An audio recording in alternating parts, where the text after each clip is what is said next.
আমি জামালপুর জেলা থেকে এসেছি। আমার প্রশ্ন হলো, রমজান মাসে এমন কোনো আমল আছে কিনা যে আমল করলে আল্লাহর প্রিয় বান্দা হওয়া যায়? ভাইরা আমার, এই প্রশ্ন উত্তর আমি বলতে চাই। রমাদান মাসে আল্লাহর নৈকট্য লাভের জন্য যে সুযোগটা তৈরি হয়, এটা বছরের অন্য কোনো মাসে হয় না। সেটা কিভাবে?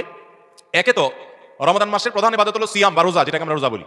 এই রোজা বা সিয়াম বা সাওম, এই ইবাদতটা আল্লাহর সঙ্গে বান্দার নৈকট্য লাভের সবচেয়ে বড় সোপান এবং সিঁড়িগুলোর একটা। কারণ আল্লাহ তাআলা হাদিসে কুদসিতে বলেছেন, আস-সাওমু লি ওয়া আনা আজজি বিহি।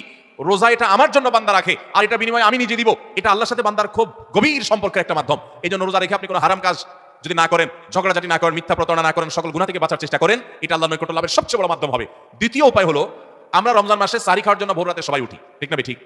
ভোর রাতের এই সময়টা আল্লাহ তাআলা দুনিয়ার আসমানে এসে বান্দাকে ডেকে ডেকে ক্ষমা করেন। 5 ওয়াক্ত নামাজের জন্য আযান দেয় মুয়াজ্জিনরা, আর তাহাজ্জুদের জন্য আল্লাহ তাআলা নিজে ডাকেন, কোনো মুয়াজ্জিনকে দিয়ে ডাকান না। সিজদায় লুটায় পড়েন। সিজদা হলো আল্লাহর আরো কাছে যাওয়ার মাধ্যম। আকরাবু মা ইয়াকুনুল আবদু মির রাব্বিহি ওয়া হুয়া সাজিদ। বান্দা আল্লাহর সবচেয়ে কাছে যেতে পারে সিজদায়। লাইটটা বন্ধ করে দিয়ে আলো আধারিতে সিজদায় পড়ে যান, 2 রাকাত নামাজ পড়েন, একটু দোয়া করেন। শুধু সারি খেলেন আর চলে গেলেন মসজিদে না, এটা আমরা একটু দোয়া করেন। আল্লাহর নৈকট্য লাভের দারুণ সুযোগ।